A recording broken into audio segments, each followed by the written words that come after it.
Hello, everybody. So today we are returning to Brainrot games found in the YouTube Playables section.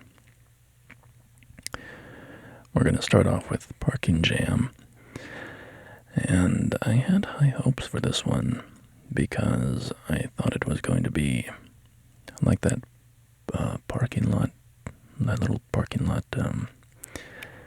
puzzle game that you had, maybe in your house when you were, younger. I know I did, but I can't remember the name of it. Anyway, the point is, in that game, you are in a little parking lot, and it's a puzzle game where you have to get one specific car out of the parking lot. And all the cars on the board can either go forward or backward.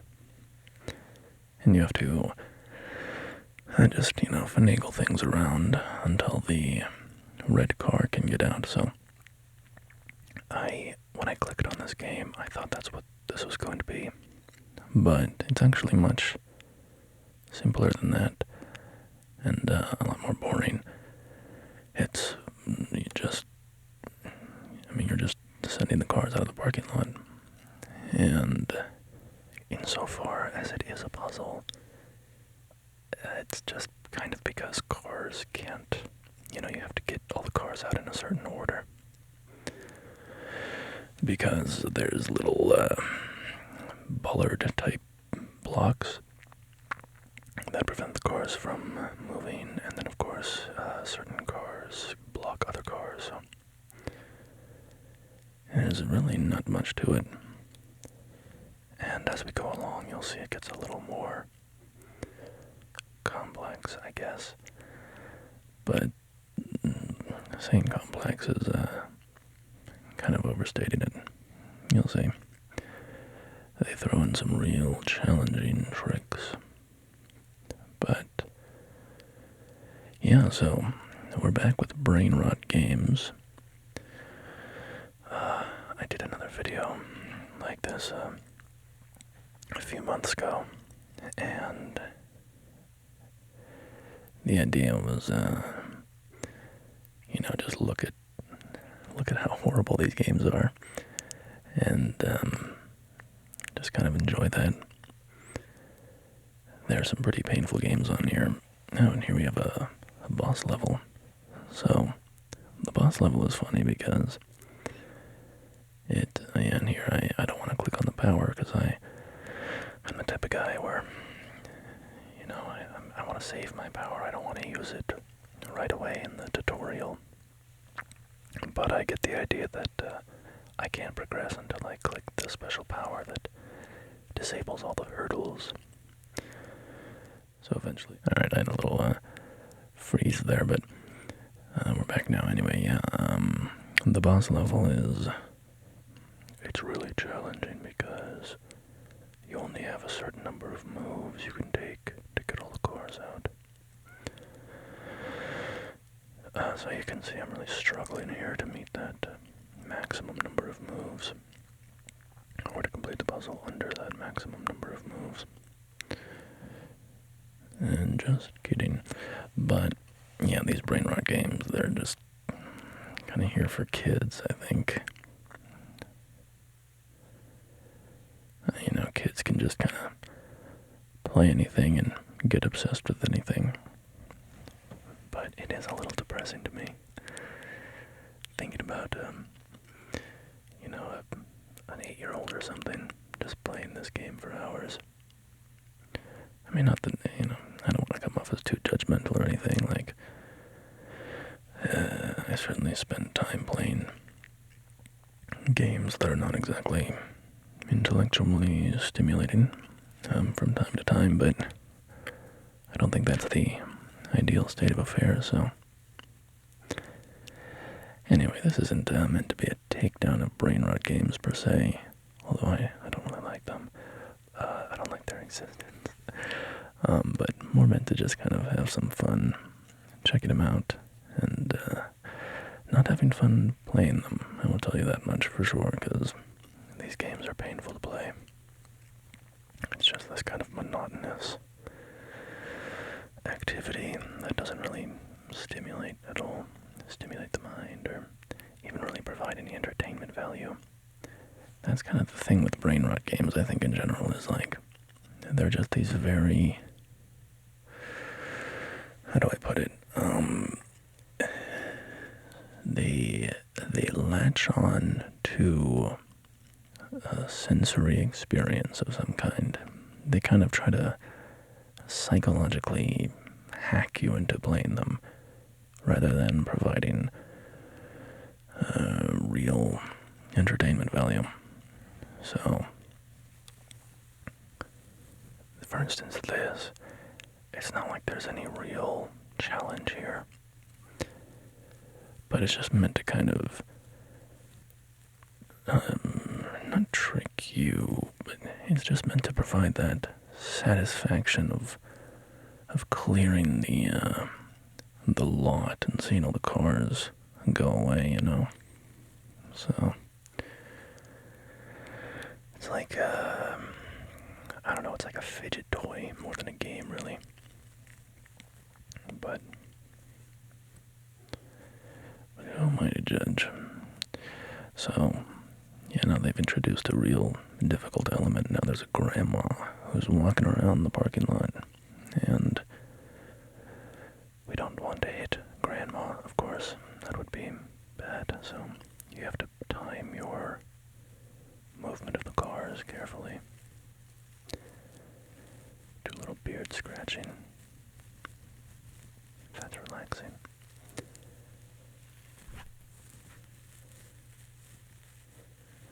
Growing out my beard a little bit these days. Still keeping it, trimmed pretty short, but I've been clean shaven for a long time, and I thought it would be time to integrate a little beard. I like having a beard. I like both. I like being clean shaven and having a beard. I just kind of, I go back and forth occasionally, stylistically, but I enjoy both states of being. Growing out the beard, though, it's a little itchy, so when I decide to grow out the beard, that's a bit of an unpleasant transition process. Yeah, here I spent the coins to buy a new style pack for all my vehicles.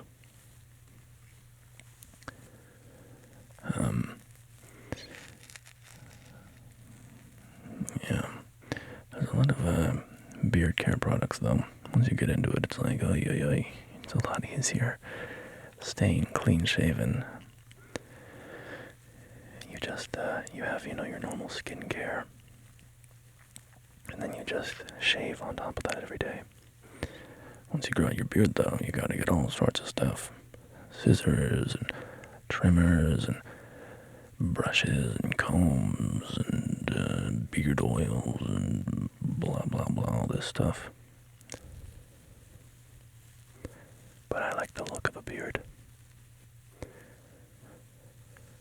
I like the look of a lot of beards. Me personally, I wouldn't grow my beard out to like a super long beard, where it's hanging off the chin and you can kind of grab it. But I think it's awesome when dudes grow their beards out like that. Super cool. Me, I just kind of like a short, trimmed beard for my personal style preferences. Sorry, I should be giving more commentary on the game. There was a lot of strategic elements that go into this, and I know you want to hear all about them as I'm flicking these cars around. Yeah, here we get a new special power that lets us destroy a car. You can just pick one and make it disappear, which is, it's just incredible, the power. Let's see, which one am I going to go for? This is really going to make a big difference for my strategy here. There I go with that one. Okay, I gotta say, that was actually a horrible one to pick. I don't know why I did that. That's like one of the useless ones. I should have done one that was on the border, preventing a car from getting out. Like that yellow one up top. What a fool I am. I am not crushing this game. What's it called? Traffic jam. I'm failing at traffic jam. And on a boss level too. How pathetic.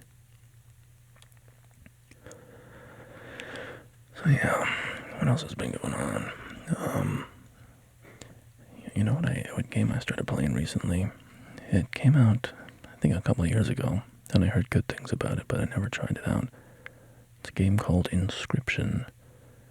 You might have heard of it. I think it was pretty popular. It's a roguelike deck builder set in a creepy cabin. There's a whole kind of meta layer to it.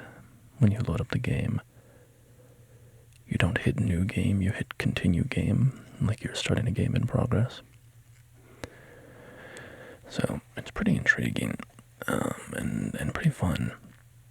I will say I kind of bounced off it a little bit for a couple of reasons.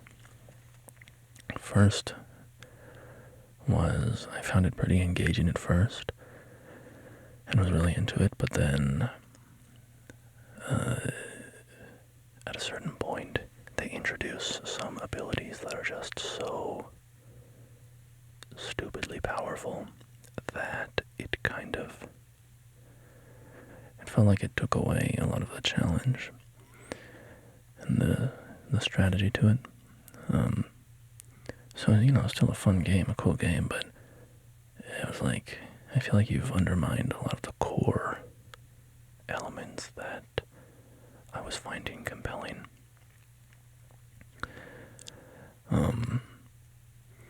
So that took away a little bit of my motivation to play. The other thing that kind of annoyed me was it's a roguelike, which means you're playing through the game a lot. Like Slay the Spire, you might be familiar with. And in a roguelike, the game is kind of set up in a loop where you're trying to you're playing through this one structure, but you might get a little farther each time. And there's usually a kind of meta progression element where if you fail a run, you might still have gained some benefits that will help you for all of your future runs. Hades is another one. If you know Hades, that was a really popular game. But the thing that kind of bothered me about Inscription was if I had just kind of a chuffed run. Is that the right usage of that word? It's like a British word. Chuffed. No, scuffed. That's what I'm thinking of. I was thinking, wait a minute, chuffed is like happy. Like, oh, I'm so chuffed to see you. Anyway, if I just have a really scuffed run in Inscription where I'm like, oh, I don't like my starting hand, and, I was hoping to try out this strategy or whatever, there's no way to restart the run. You just have to lose intentionally, which is then, I don't know, it's just kind of annoying to have to speed run through a couple fights to fail. And so I didn't care for that. Also because there's this whole rigmarole where each time you lose, you add another card into the rotation. That's kind of based on how you played that run. So if I'm just kind of speed running to lose because I don't want to carry on with the current run that I'm on, these cars are not following, proper safe driving procedure, by the way. If you see them, they're all pulling out, like, right in front of each other. Uh-oh. Somebody's in my house. They might be about to turn on the washing machine. And if that's the case, I'm going to have to stop recording. Anyway, we'll cross that bridge when we come to it. But, where was I? that was my second tangent. My first tangent was about how unsafe these cars are. But yeah, look at that right there. The blue and the green are just, that's horribly dangerous. You gotta leave some space. But yeah, Inscription. Those are just a couple of things that kind of put me off it. I think I'll probably go back to it and try a few more runs. Kind of curious to beat it. I know that it plays out in, there's a lot more of the game. I'm only in the first section of the game from what I've heard. So maybe I should just finish a run successfully and see what's on the other side. Because that might be more, might re-engage my interest a bit. Alright, looks like I'm done with Parking Jam. What are we gonna play next? What revolutionary Brainrot game is next on the agenda? Thief Puzzle. Yeah, this is a great one. This is a really, it's a real brain teaser. So you have to drag the hand and grab the loot. And then, yep, you can't touch people. You have to use objects in the environment to hook your arm, your extendo arm, around things so that you can grab the loot. And it's really exciting gameplay, as you can see.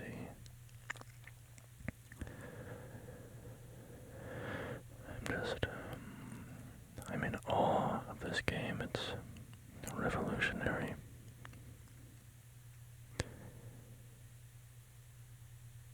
Yep. Look at me go. Yep, I'm grabbing that sack of gold from the museum. Apparently we're robbing gold from the museum. And now I'm stealing this girl's pearl. Just very rude. She had a nice day at the beach, and then I just take her pearl that she worked so hard for. Now here there's a door, but I can just reach right over the door because it's just a door in the middle of a blank space. Now I'm stealing this couple's engagement ring, presumably. And now I'm on a pirate ship and I'm stealing this treasure chest of loot. I mean, come on, guys, like, oh boy, how do you like this, It's just so brilliant. Kept on trying to reach over that extendo arm. Grab this guy's steak right out from in front of him. What? Wait, why is he smiling? Shouldn't he be angry that I took his meat? Anyway, yeah, this game is just kind of like this the whole way through.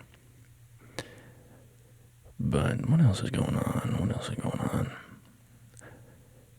Went and saw that movie Heretic came out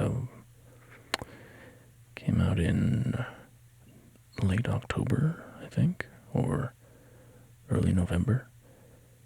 It's a horror movie about a couple of Mormon missionaries from the LDS church who go to a guy's house, and then crazy things happen. Weird, creepy stuff happens to them. So I really enjoyed it. It was a great movie. It stars a couple of actresses playing the missionaries who I'm unfamiliar with, but then of course it has Hugh Grant in the major role of the guy whose house they visit. And he's just phenomenal. This one kind of weirded me out. Not weirded me out, but messed me up in the head, because that first time that I tried to grab the crown, it was in the smoke cloud, and then I tried to grab it again right there, and it was still in the smoke cloud, and I was just like, I didn't understand that the smoke cloud was concealing. I had to do it while it was in the smoke, because the trigger for failure comes a little bit before the smoke actually disappears. Here I go, grabbing money from a dog, I guess. Oh, and the dog is still chasing me. Got through the fence. Dangerous. Don't touch the ceiling fan. Yeah, so Hugh Grant was phenomenal. He was a tour de force, and I really enjoyed the movie. It's very religious in its themes. It says a lot about religion, so if you are interested in religious topics like that, you might be interested in it. I know that some people might not want to watch it because they think it's anti-religious. I don't necessarily think it is. I thought it had a pretty subtle take, or nuanced take, let's say, on the topics that it brought up. And it was not one-sided, kind of gave the argument to both sides. And then, I think, let you make your own conclusions. So, it was not, I don't think it was anti-religion or pro-religion, really. It was just laying out some arguments through its story. But yeah, I highly recommend that if you're into horror movies, because it was really, really good.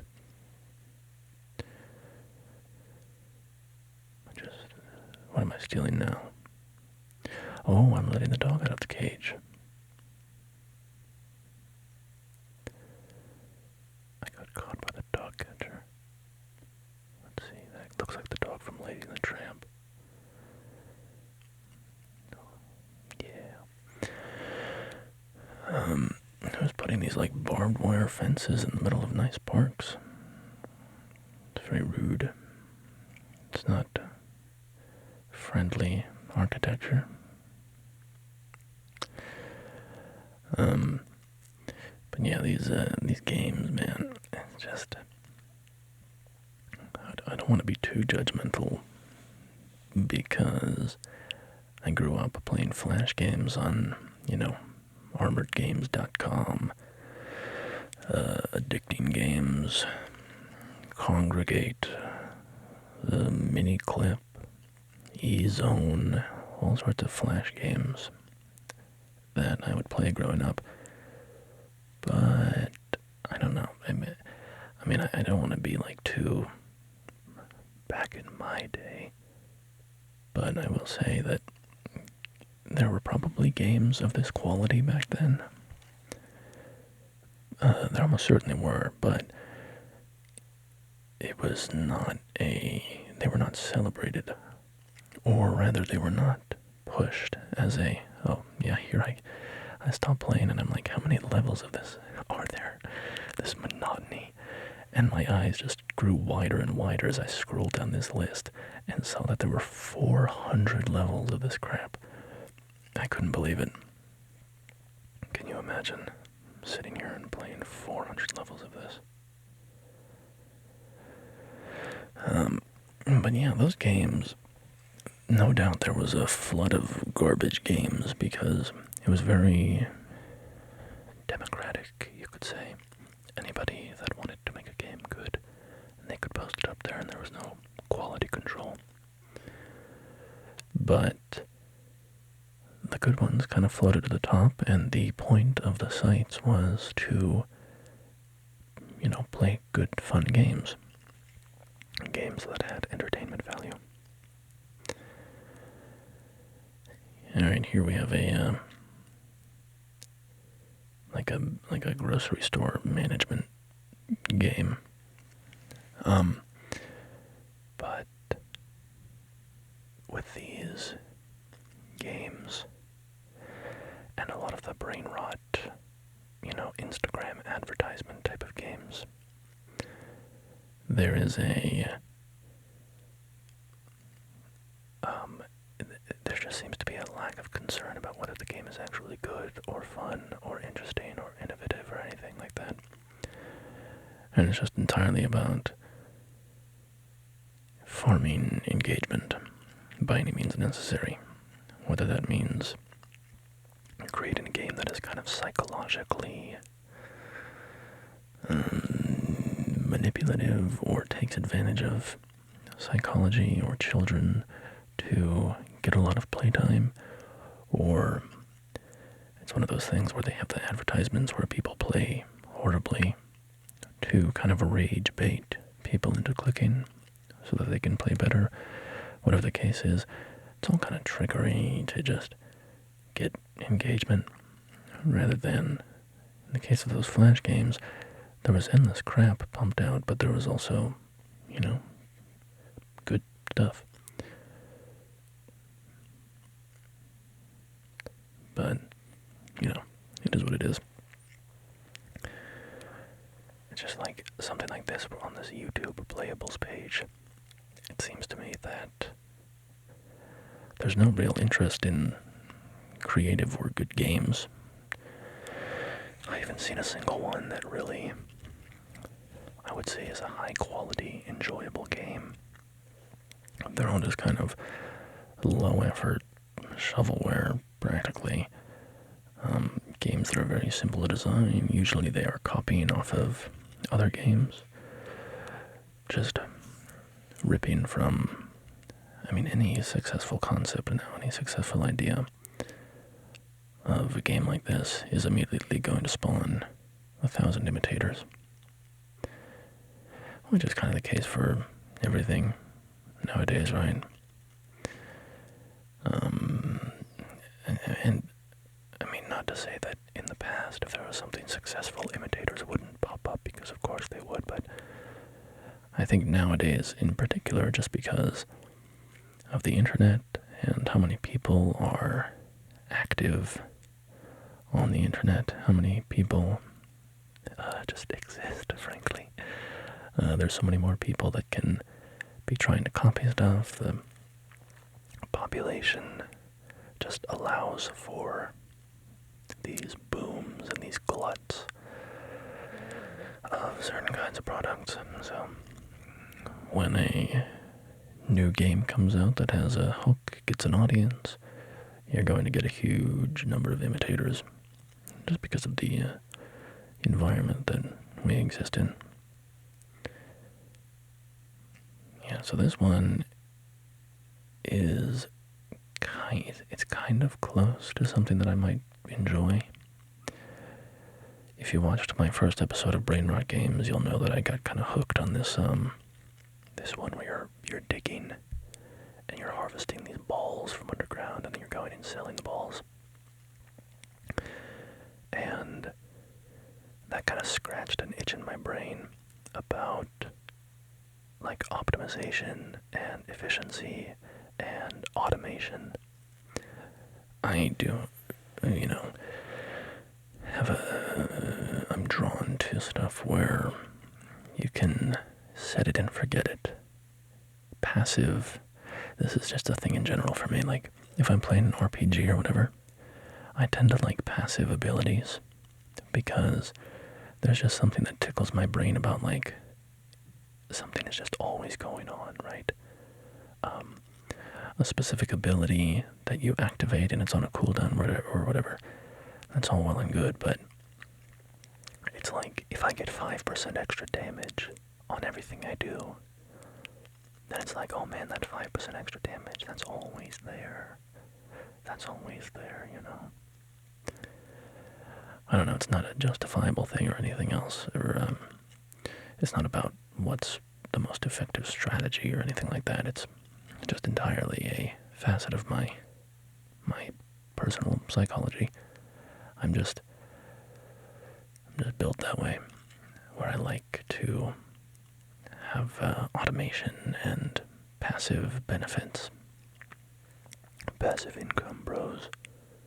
If you could get $1 million today, or 1 cent every week for the rest of your life, I'm taking the 1 cent, bros. That's passive income. That's financial freedom. But yeah, so this game, as I was kind of playing it, I was like, oh, this might be my kind of game, actually, because you're running around collecting these tomatoes and eggs and stuff, and you have to move things around and keep stuff stocked up, and then you also have to, get payment from the customers and collect the cash and blah, blah, blah, blah. But what ended up happening was the automation systems just weren't potent enough to really run the grocery store in a kind of satisfying way for me. So my little dude that I just hired, you can see him running around carrying eggs right now. Even once I fully upgraded him, he just couldn't hardly keep up with the supply of customers that was coming to the door constantly. And we were always running behind, so I pretty much always had to be stocking stuff as well, which is fine. But for me, the satisfying part of a game like this is that aspect of getting the automation to a point where you can just kind of sit back and watch it play out and not have any log jams. So I put a fair amount of time into this one, like half an hour or something, but ended up being kind of disappointed by it. But I will hire a cashier soon here that is going to be taking all of those people at the counter. You can see I like to kind of run around, and before I start taking all the payment from everybody, I like to run around and try to make sure everything is fully stocked, or nearly there, so that when the next batch of customers comes in, we're working on a full store. Not have to sit around and wait for them to, or they're not going to be sitting around at the shelves waiting for the jam to be restocked or whatever. Or tomato sauce, I guess. That looks like those jars in the back. They look like jars of Smuckers or something. It looks like strawberry jam to me, but it's made from tomatoes, so I guess it's tomato sauce.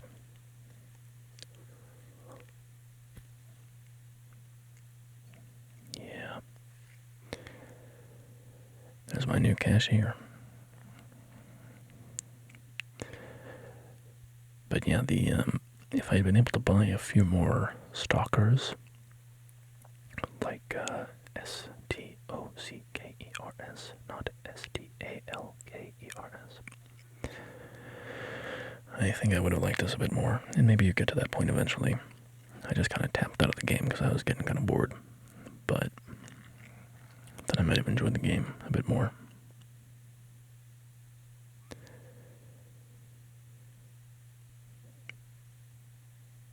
But yeah, the cashier, you really don't have to upgrade at all. I was upgrading my helper in the aisles a lot, making him faster and be able to carry more stuff, but the cashier you really don't have to upgrade because that's just not where the breakdown in efficiency comes in. The efficiency always seems to be in the stocking of shelves. Also, I'm stuck here with a jar of jam in my hands.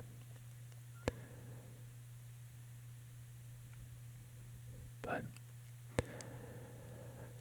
yeah, what else is going on? Oh, here's a funny thing. I've been trying a new deodorant because the kind I was using would leave those stains in the armpits of the shirts. And, that's ugly and annoying, and it kind of ruins the shirt. So I tried some new natural deodorant, and it's giving me like a rash in my armpit, or just making it really itchy, rather. And it turns out that those natural deodorants, a lot of them have sodium bicarbonate in it, which is baking soda. And certain people have skin that's a little sensitive to that, so apparently I have skin that's a little sensitive to that, so I have to choose my evil. Do I want ugly stains in the shirt, or do I want my armpits to itch like a mother? But I'll probably just have to try to find a different brand that can satisfy all my needs. So if you have any deodorant recommendations, if you have gone through a similar journey as me, please let me know. Yeah, sodium bicarbonate is baking soda, which is also in baking powder. If you don't know the difference between those things, baking soda is just sodium bicarbonate, and then baking powder is sodium bicarbonate with a acid like cream of tartar, and then a buffer between the two of them, which is usually cornstarch, I believe. And that's how leavening works, by the way, when you're making baked goods. It's one of the ways, anyway, if you're not using yeast. If you're using baking powder or baking soda, there is a chemical reaction between acids and bases, where when they interact, they neutralize each other and produce water and a salt and CO2. And so if you're baking, a cake or something, and you put baking powder in it, you have acid and a base. And then when it's in the oven, those substances are interacting, once you stir it into a batter, and they are producing that CO2 and that water.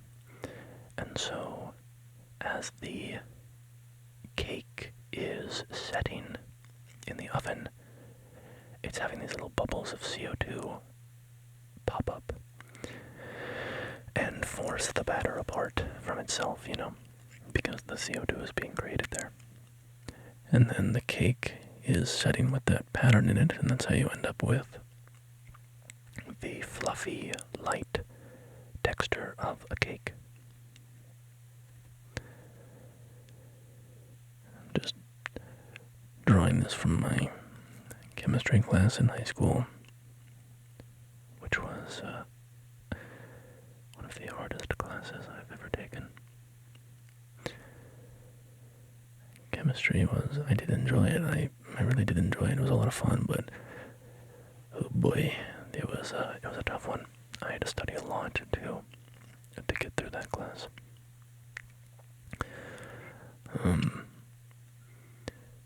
That was maybe the hardest class I've ever taken. There are three classes that I always think of as the hardest classes I've ever taken. One was that chemistry class. One was a physics class. Physics was hard for me, man. It was a tough one. And then a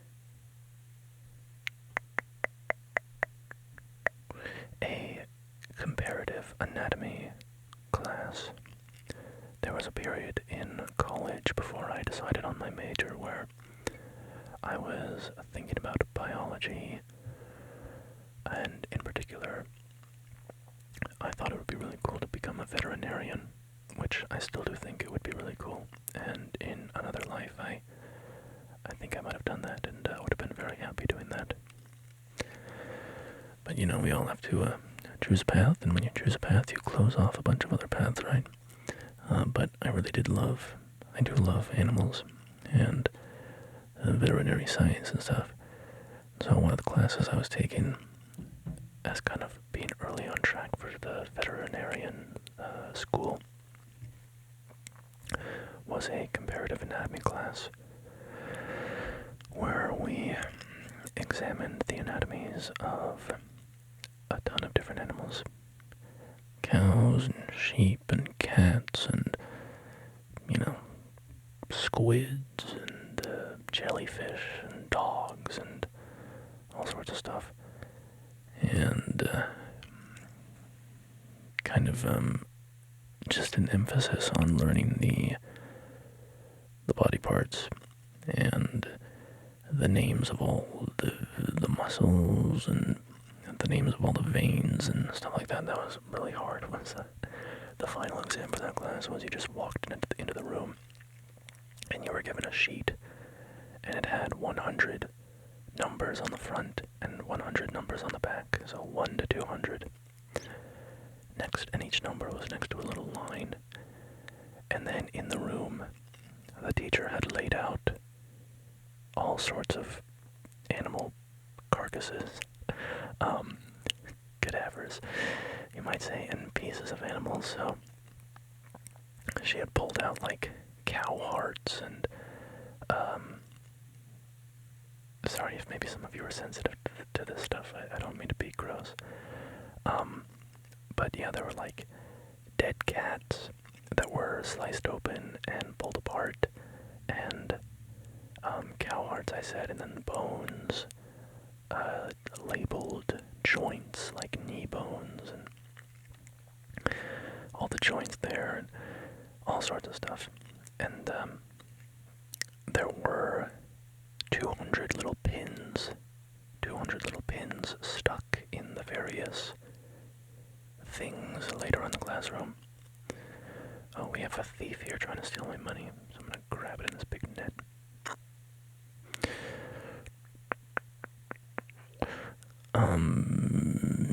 Yeah, but walking around the room, there would be a little pin. There would be like 3 pins in the cow heart, and you would have to say, oh, this is the aorta, and this is the whatever, and you'd go over somewhere else, and there would be a joint, and it would say, what kind of joint is this? You'd go over to the cat, and there would be a little pin in like some random vein, down in its leg, and you'd be like, oh, this is the femoral artery or whatever, and which is not a vein. But anyway, that was a really hard class. It was just memorizing all that anatomy, but a ton of fun. I really did love that stuff. And funny enough, my oldest brother, he actually went on to study human anatomy. He is in his PhD program right now. But yeah, I did enjoy that stuff. I really love animals and biology and the sciences in general. The kind of the biological sciences. I'm not so big into astronomy and stuff like that, but I think it's super cool. But it's just not my particular interest. Yeah, as you can see in the game right now, it's really just a lot of, I have to run around and do most of the work still. I have my little dude pretty heavily upgraded, but he's just not enough by himself to keep pace with the customer demand.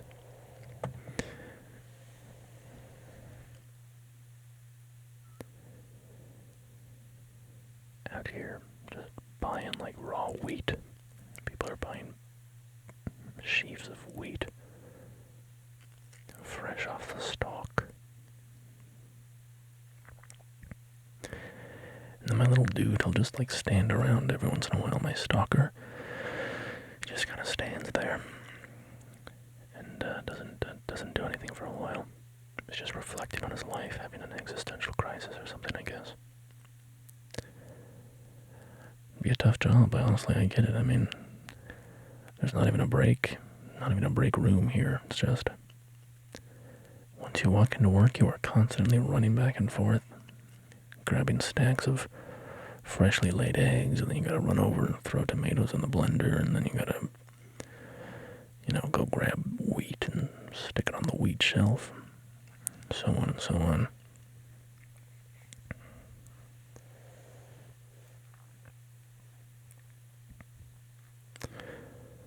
Yeah, but I'll say this is as far as Brainrot games go, I don't know, this style of game is a little more tolerable to me because it just plays to my specific brain chemistry, I guess.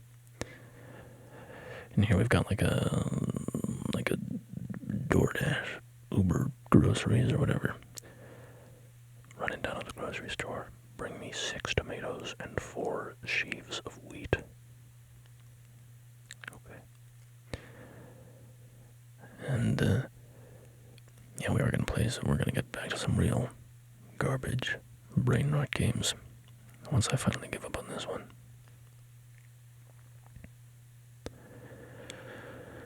What else? Oh, yo, I am so excited for Andor Season 2. It comes out next year. I've been thinking about that. I'm not a big Star Wars guy. I was when I was little, and then to be honest, the new, generation of Disney Star Wars, I really hate most of it, to be blunt. There's some of it that I've enjoyed to varying degrees, but generally I think it's pretty awful. But the new, the season 1 of Andor is one of my favorite Star Wars products Ever made. Like, shows, movies, whatever. Andor is at the top of the heap. Oh no, we have another thief. Come back here with my moolah. Rogue One was a pretty good movie. I really enjoyed Rogue One. And it was funny because when Andor was announced, I was like, come on, who cares about this guy? Why do we need a show about Cassian Andor, some random dude who just popped up in Rogue One? I mean, we don't need a prequel about him.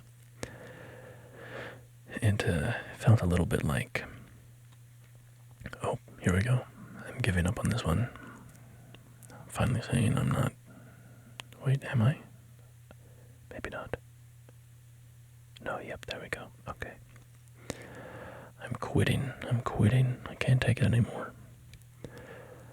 What was I? Yeah, so when Andor was first announced, I thought, this is, it just felt to me like a kind of soulless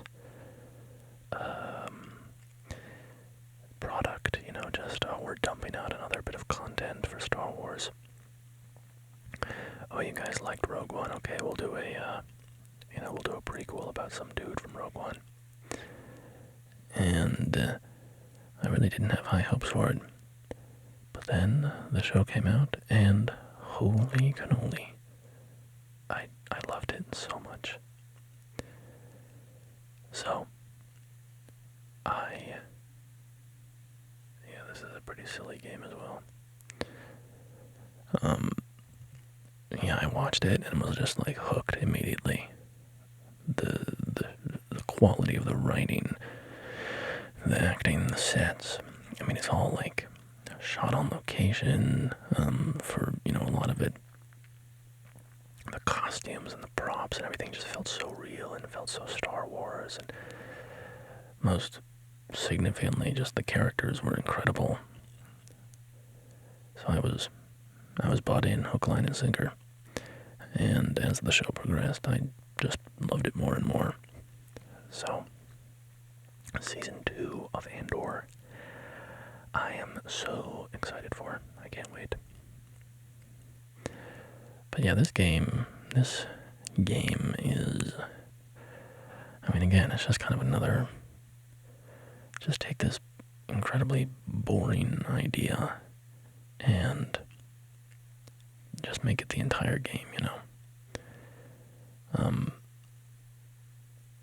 You're just running around on the ground, grabbing these little blocks, and then when you have enough blocks, you can continue forward. And, you know, this is the kind of thing, right? It's like, the idea could be a part of a fun game. I mean, a game where you're like, you know, you have to build your way forward through the course while you're having this like obstacle course with other players. I mean, it's kind of like Fall Guys in a sense, right? Something like that, where you're all competing to get through the hazards of the map. And, you know, this element you put on top of it is like, and also there's certain parts where, you know, you're going to need to collect enough pieces to build your own way forward. That's a totally fine idea, fun idea. And it doesn't have to be complicated. I mean, for a simple little computer game, I'm not expecting greatness or anything, but it's just so uninspired. You have this one little idea that you just create into a game, and it has like no redeeming features. But here we go. I mean, I'm playing it anyways.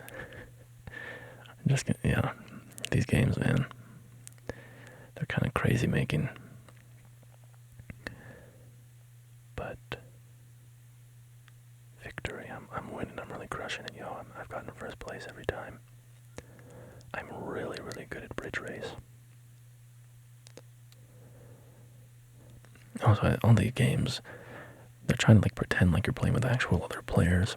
They sometimes give them, you know, give them names that kind of make you think, oh, that's like a real person. It's not a chance. Not a chance. You're just playing with bots.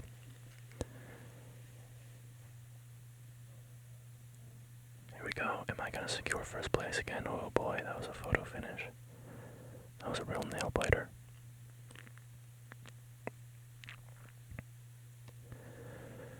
But yeah, have you watched Andor? Do you like it as much as I do? I am Andor's strongest soldier. I love it so much. Yeah, the new era of Star Wars, I really, really dislike most of it.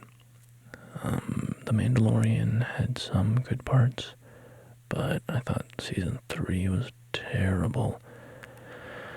The Obi-Wan Kenobi show I really didn't like. The Boba Fett show was horrible. And of course the new movies. The new trilogy was just a joke. No continuity between the movies, no greater storyline or anything like that. Anyway, here we are picking a new game. Let's see what we got. Show me the money. Bottle Jump 3D. Bottle Jump 3D. The funny thing about this one is I remember it being pretty laggy on my computer, which is crazy because it's like the simplest. Yeah, look at how much it's lagging. Even though it's just, I mean, it's doing nothing at all. This is like one step above the Google game when you don't have connection to the internet or whatever, and you can play that little game with the Tyrannosaurus Rex, where you're running around dodging obstacles. This should be one step above that, and yet, I mean, it's crazy. Look how badly it's lagging. It's so funny.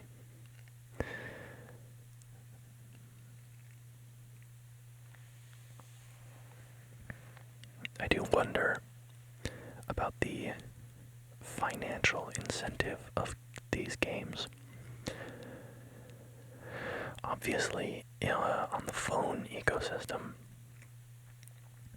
all of these games would have microtransactions where you could buy skins or extra lives or whatever garbage, and most people of course wouldn't buy them, but they're such low effort games. It feels like the business model is just you churn out as many as you can, and then if you make a couple bucks per game, it's like a success.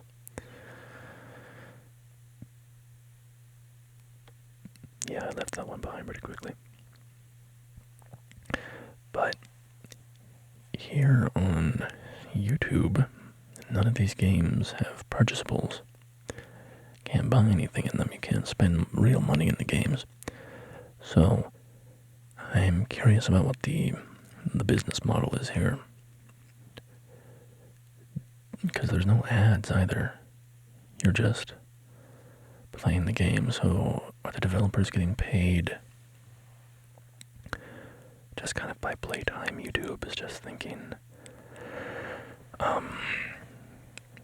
oh, this is like, if this keeps people on our platform.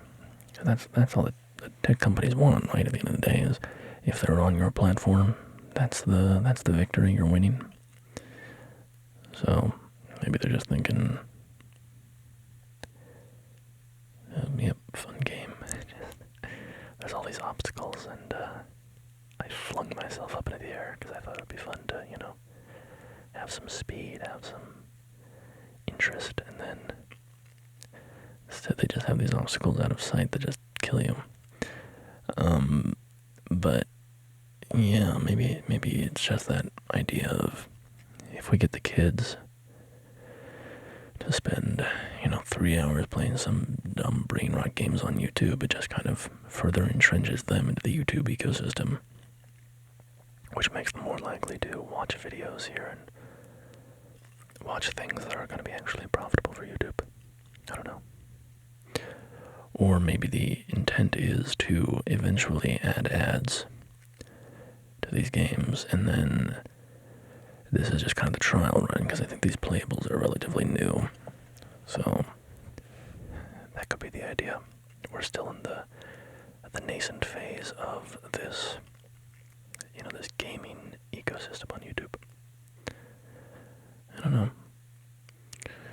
But yeah, it does make me wonder what the business incentive is for these games, because it's certainly not passion projects. I can guarantee you that these are not games where people are like, "Oh yeah, I'm so passionate about making this." There's got to be a financial incentive.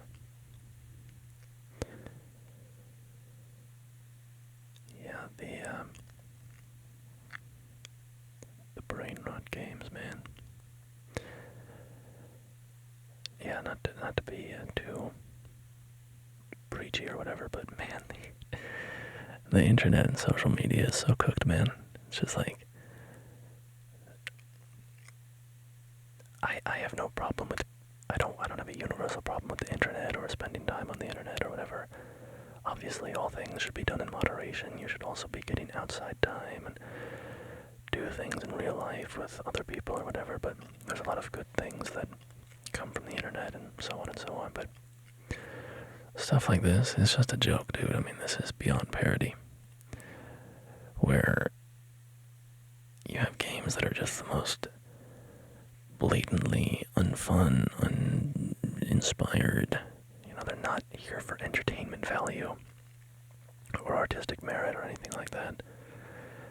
They're just these shovelware games, If you don't know what shovelware is, it's just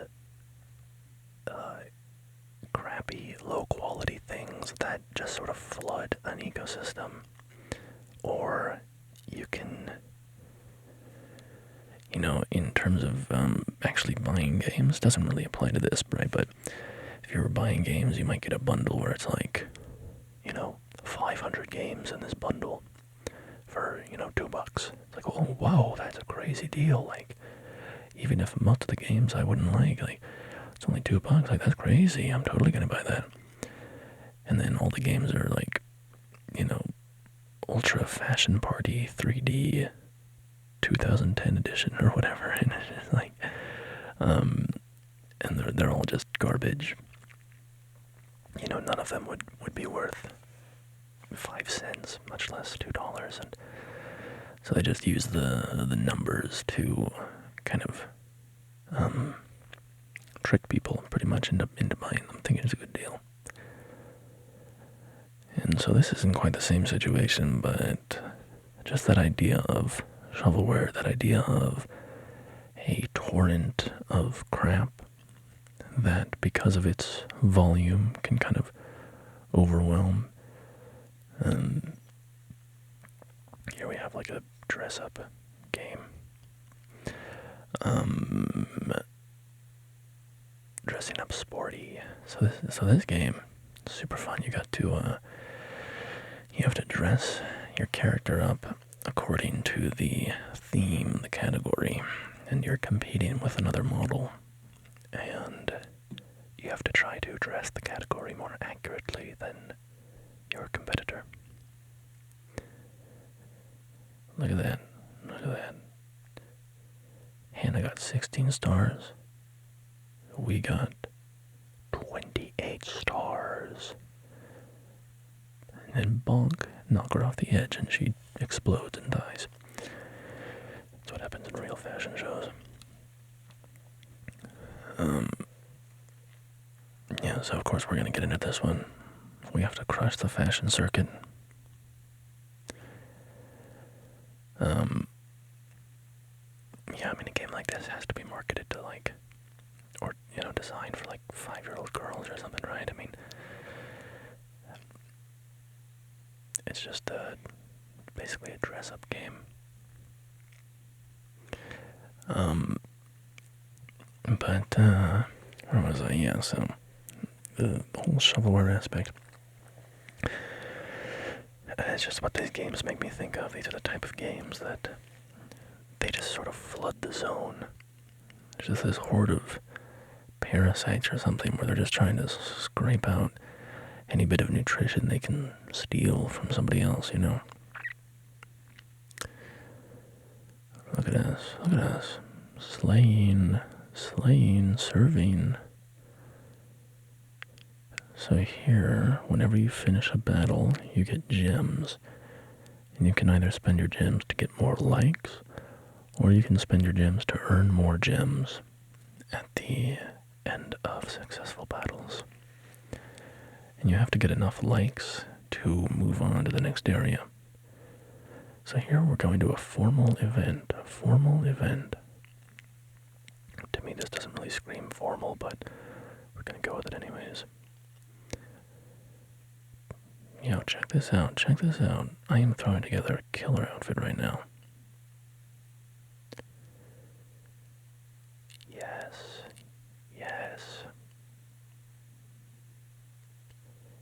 This is the definition of slay right now.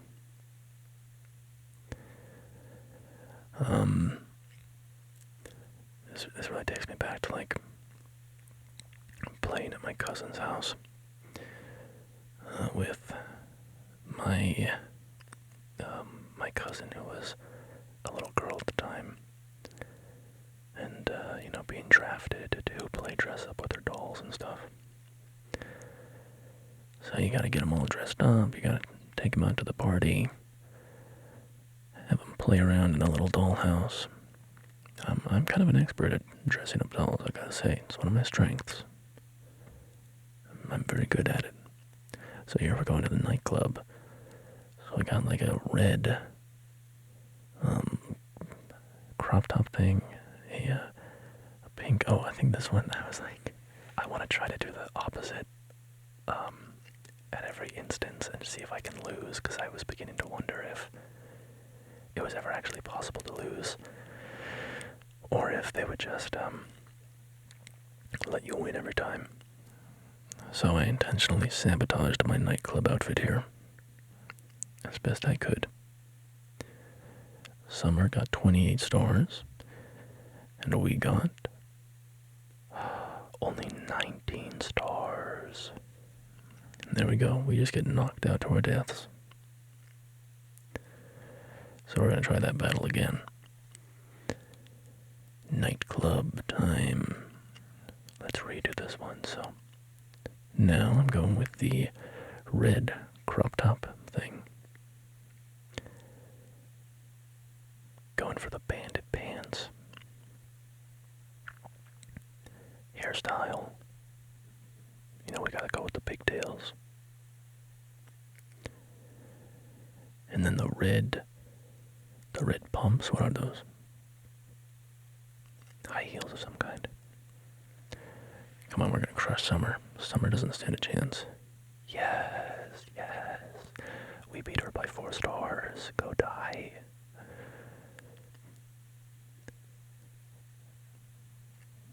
Ding, ding, ding, ding, ding. And then I see at the top that once we fill up that bar with likes, we can go to Milan go to the next competition. We're in New York right now, based on the beautifully rendered buildings in the background. Alright, nightclub again. I gotta go with this red tube top thing with some kind of chain around our neck. We got the pants with the slit in the front, very fashionable. And then we got like the Who Framed Roger Rabbit, Jessica Rabbit hairstyle thing going on, although hers is longer. Then we got the shoes. Let's see. That is not a nightclub outfit, Keon. Not a nightclub outfit. Foolish woman. Ridiculous. 29 stars. Send me to Paris. Send me to Paris Fashion Week. I'm ready.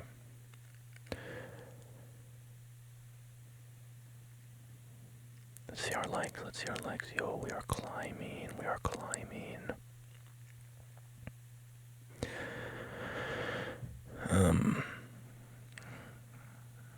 Beach. Let's see. We got some kind of crazy bathing suit. What is a beach hairstyle? I guess I just went with simple draped over the shoulder. You know we gotta have a hat for the beach. Keep that sun off our skin. Listen, melanoma is not a joke, alright? Hey, for real, everybody, practice safe sun habits, okay? Alright? Not joking around here. Wear sunscreen. Wear sun coverage clothing that covers your skin. Clothing with an SPF value. Stay in the shade when possible, alright? I'm gonna be your mom. I'm gonna be your dad right now. I'm gonna be your dermatologist, okay? The sun, being out in the sun is very dangerous. It's great, it's wonderful, it's a lot of fun. Okay, but you gotta take precautions. Especially if you're like working out there all day or you're having a beach day or something like that. You gotta take real precautions, alright? Get a strong SPF brand. Melanoma is no joke. Also, if you want to stay looking young, if you want to look young forever, okay, there's few things that are gonna damage your skin more than being out in the sun, so even if it's just for the sake of vanity, practice safe sun exposure. Also, can I just take a moment to say, yo, look at my outfit. I am slaying, I'm serving. Maria has no chance here. I'm knocking Maria off this edge. Goodbye, Maria. Idiot. I am the queen. I am the queen of fashion. Oop, my belly just was rumbling. I don't know if you heard that or not. I need some food. I made some chicken soup a couple days ago. I've got a little more of that left. I'll have some of that. Alright, rock and roll. I'm going with this like white shorts and top combo. With this orange hair with white bang stripes. And then, so we got the gloves and we got the hat. I'm going for like a ship captain look, like the captain of a yacht. I'm going for like sexy yacht captain. And then, let's go for these chunky boots, yeah. What is this woman doing? Rock and roll, are you kidding me? That's not ridiculous, preposterous. Me, I am a queen. You are nothing.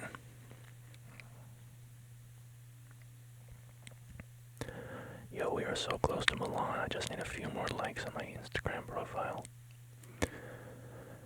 Come on, bro, just one more like. Come on, bro.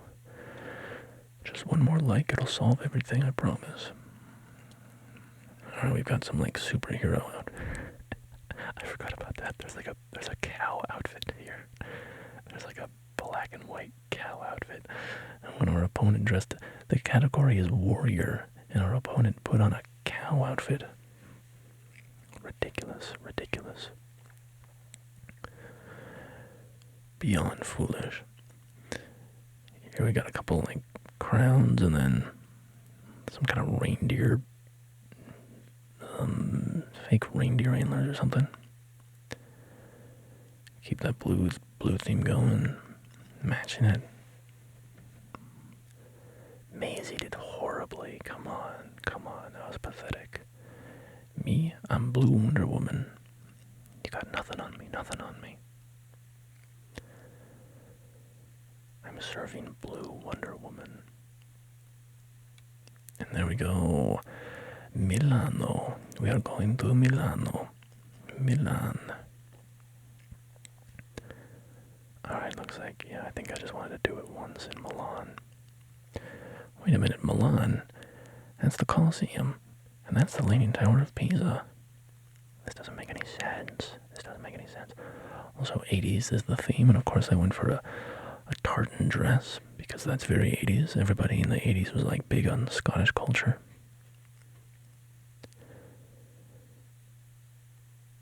Goofy glasses. Yeah, let's go for those low blue shades. Very nice, very nice. Yep, this just screams the 80s. Both of us scream the 80s, honestly.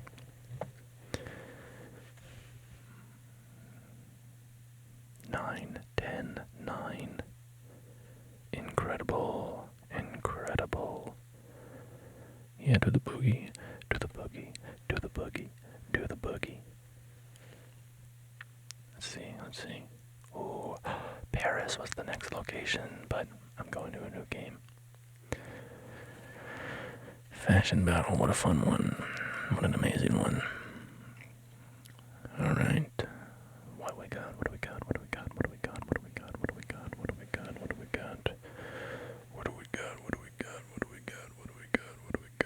Find the Alien.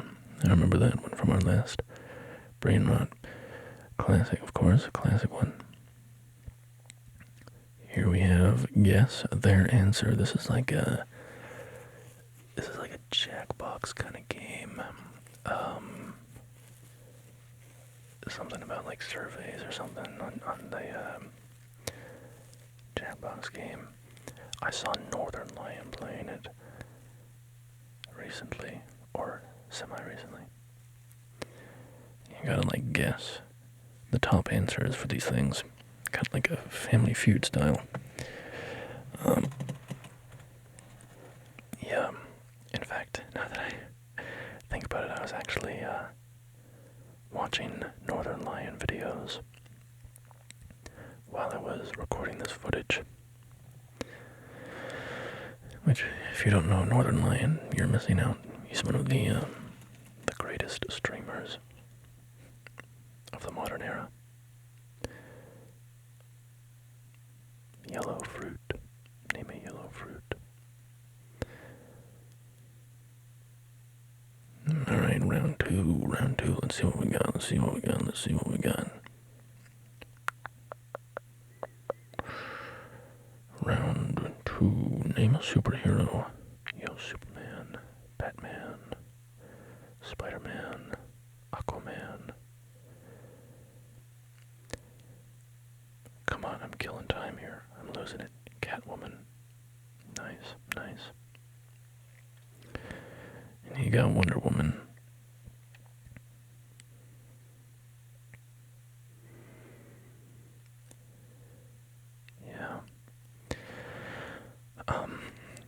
Yeah, Northern Lion, great streamer, a true culture, a man of culture listens to Northern Lion.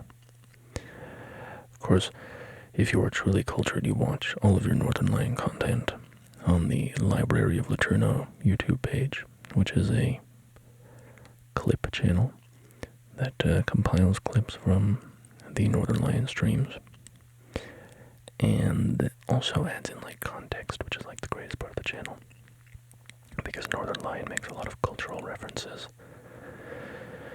to like videos on Twitter or whatever, and the Library of Laterno channel splices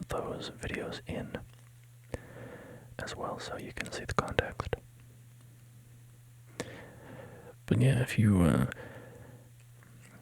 enjoy watching streamers at all, Which I don't really, to be honest. I'm not a big streamer guy, except for Northern Lion. He's just got great banter.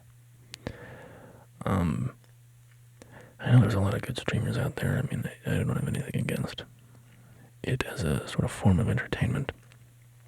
I've just never really been into it until my friend introduced me to Northern Lion, and I was pretty well hooked.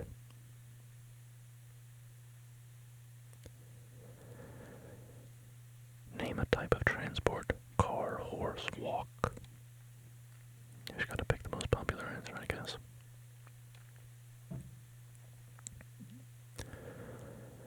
Probably not horse. And we got two people who went horse. Fools. Foolish fools. And then we get Boku Bucks, $600, 600 smackaroos, 600 clams. Name a sportswear brand: Adidas, Under Armour, Nike, Puma, that's another one. And apparently, here I only got Adidas and then Nike, and my brain just shut down. Am I gonna think of any more? Lululemon. Oh, nice, nice, nice. I missed Puma and I missed Under Armour. I don't think I got either of them, if I remember correctly. Just running down the clock. Oh, but this is actually much less embarrassing than another one that's coming up. I'm not a big sports guy, so there's a sports question that comes up shortly where I reveal my horrifying ignorance.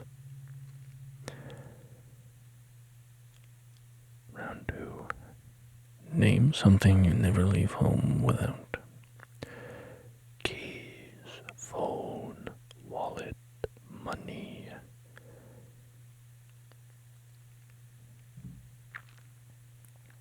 Food.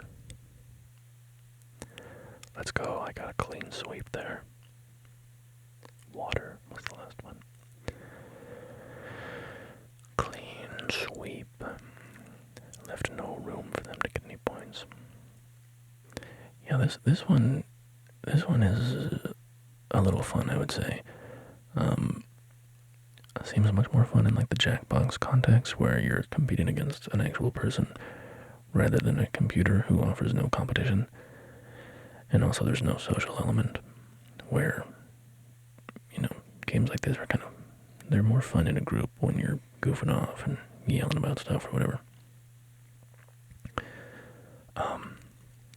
But as it stands, we're in the Brainrot world now. Push the button. I like how there's this like torture element at the end. You can either push the button to humiliate or even kill your opponent, or you can hit don't push the button. The first time it like slammed a wrecking ball into him. What can you find in a pencil case? Bro went pen before pencil. Ridiculous. Ridiculous. Foolish. I'm crushing this. I'm the god of Family Feud, I guess. I gotta get on there. Win me some $10,000. I have no idea how much money you win on Family Feud. I've never actually watched a whole episode of it. I've only ever seen the occasional clips, where it's like,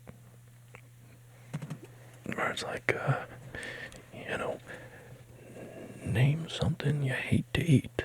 And then the guy slams the buzzer and he goes, my wife, Steve. And then the audience goes, whoa, and starts laughing.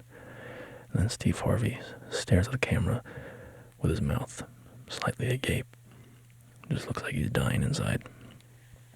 Classic bit. Classic, classic, classic.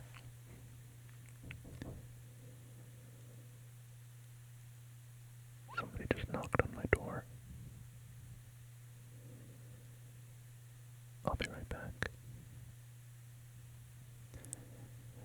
Somebody knocked on my door. I might have to cut out some of that footage. What was I saying? Probably something stupid.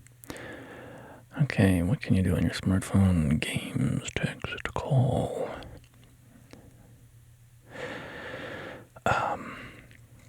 But yeah, I hope you're enjoying our adventure through YouTube Brainrot games, because I'm certainly not. Oh boy. I just filmed these, or I record the gameplay footage when I'm, out somewhere and just at the library or whatever. So I have to sit through this twice. The first time to play it, and the second time to commentate over it. Bubba versus Rowan. I have an uncle named Bubba. Maybe. Maybe not. Who knows? I'm not giving you any personal information. Don't look me up. Don't dox me. Thank you. Yeah. I gotta say though, Brainrot games. Listen, I'm not sure this is the front of the Brainrot war that we should be fighting. I think like slop content is probably a more concerning internet issue right now. Every once in a while, a new, a channel, I'll see a video pop up in my feed that's like,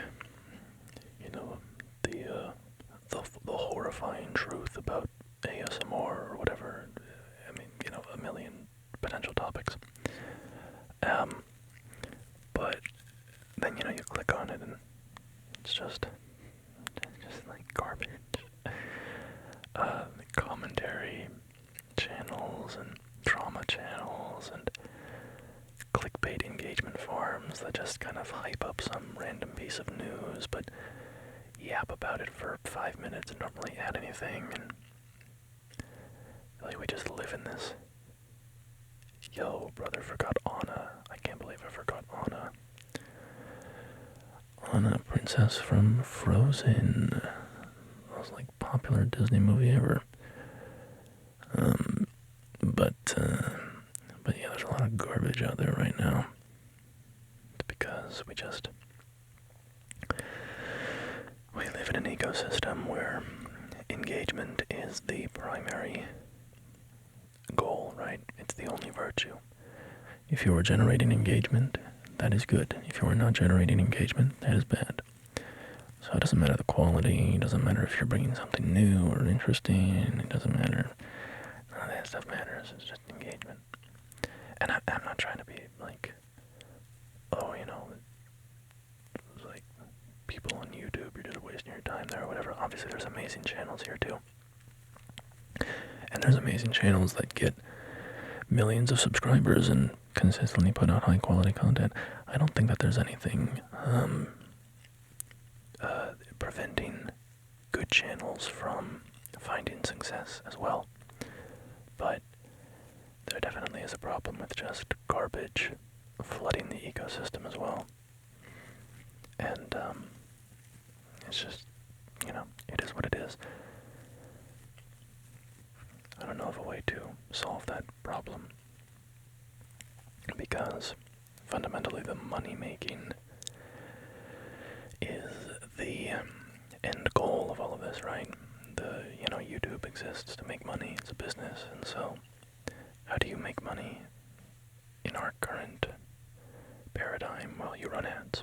And how do ads make you money? If people see them. And so, now you're in a situation where you want to get people to see the content, click on the content. Oh yeah, here's the embarrassing one. Name an NBA player. I threw out LeBron James right away, and then I just sit here like an idiot for like 30 seconds or something, just like, who are other NBA players? Let's see how long it takes me. Come on.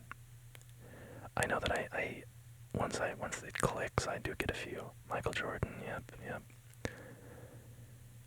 Larry Bird, yep. Do I get Shaq? Do I even try Shaq? Magic Johnson, nice. Good pull, good pull. Kareem Abdul-Jabbar, I just tried Kareem because I was running out of time. And then you see, my opponent got Shaquille, but neither of us got Kobe Bryant. Like, how do you miss Kobe?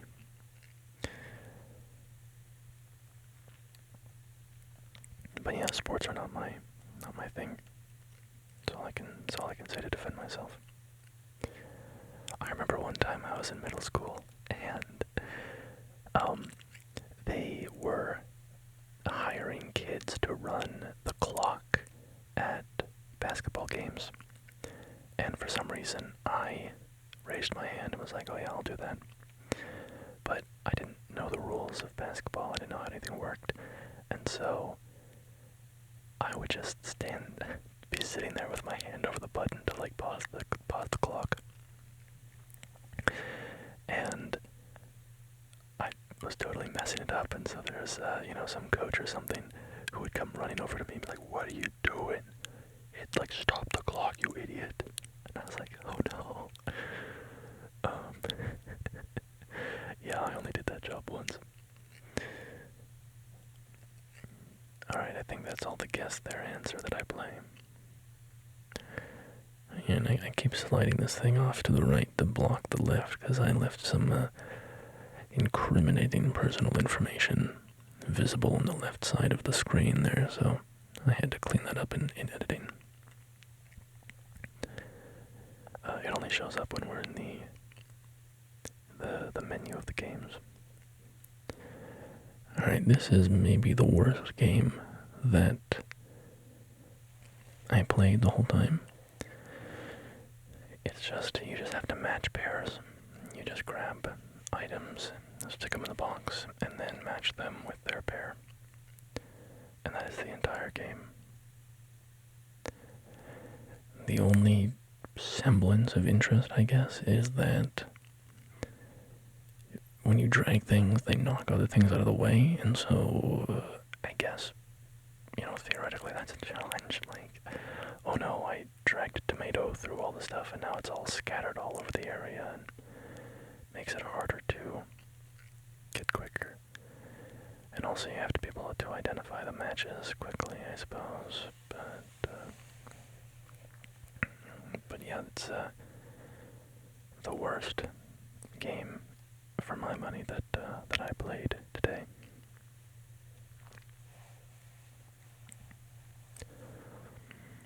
Start packing.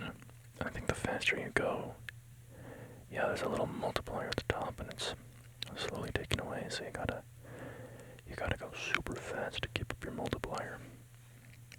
Even though I think you would have to try to lose your multiplier. I don't play this one for very long. My brain may be rotted, but not enough to play that game. Alright, where do we go next? Oh, lunchbox ready. Assembling lunchboxes. this one was so annoying. The interface, or just the sensitivity of the clicking, or whatever, how'd you put it, like, the input, of trying to grab stuff off of the platters below the box. It had an incredibly wide zone to flick the platter to the next platter of food. And if you did that, you couldn't drag the food that was on the plate up into the lunchbox. So you had to find this one very specific spot to get them in. Otherwise, it would just flick over to another platter. And so, as we go on, you'll see that I begin to struggle with that immensely, just flicking back and forth between plates of sandwiches or whatever. And, yeah, at first I thought there was no way to lose this, but eventually I did find that if you misplace certain items, depending on their shape, you can actually wall yourself out of completing it successfully.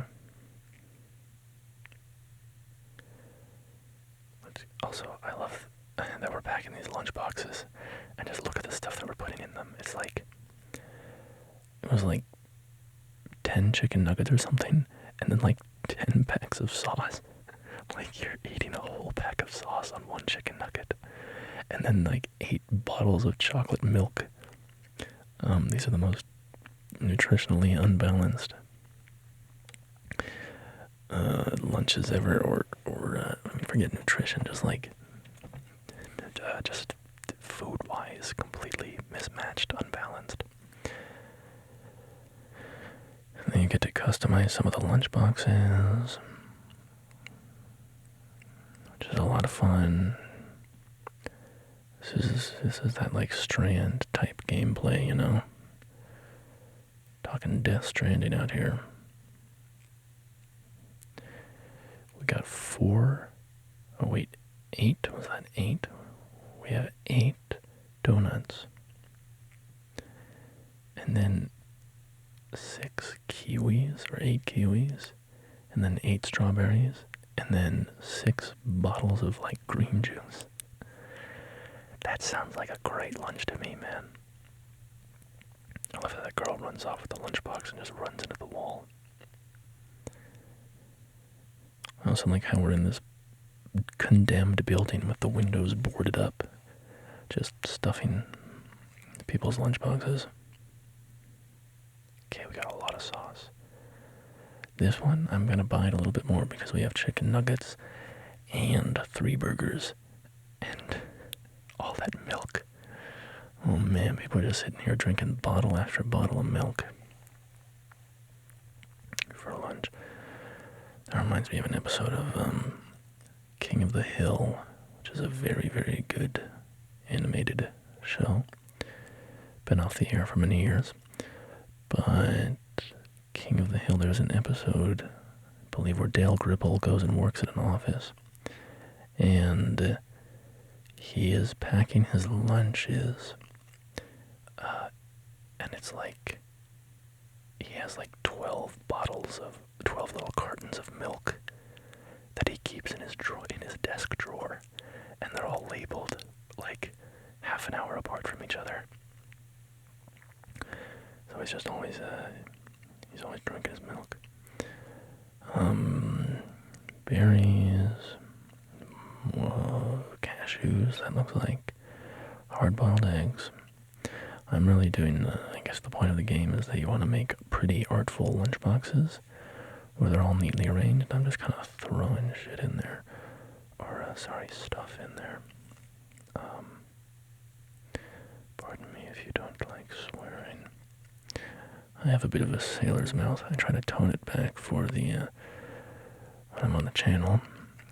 Just because, in case people don't want to hear that when they're trying to relax, if they don't like swearing. Just in the interest of making, people comfortable.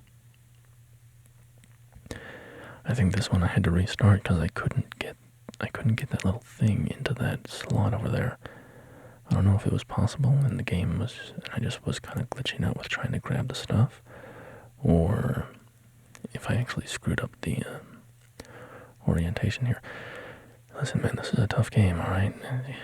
Don't laugh at me because this could be you. You think it's easy? You're standing over there on your high horse. Alright, you wouldn't understand. You don't understand how stressful it is to pack a lunch. You don't know what I go through every day to get these lunches packed properly. You're nothing. You're nothing. I walked Bob Dylan out on stage. Who are you? I got some, like, sushi, I guess? I don't know what that is, actually. Maybe not sushi. It looked like nigiri, but then it was, like, caked together on the other side, so I don't know what it was. Yeah. We're getting lots of coins to upgrade our disgusting little business here. But I think this is where I call it quits. I don't think I play anything else, so... This is the end of our journey into Brainrot games today. I I hope that you found it relaxing.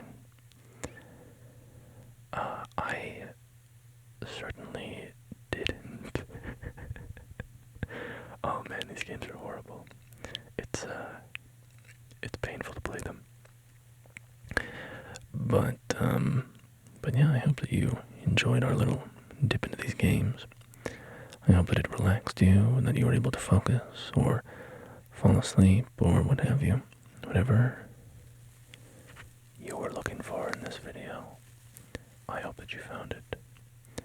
And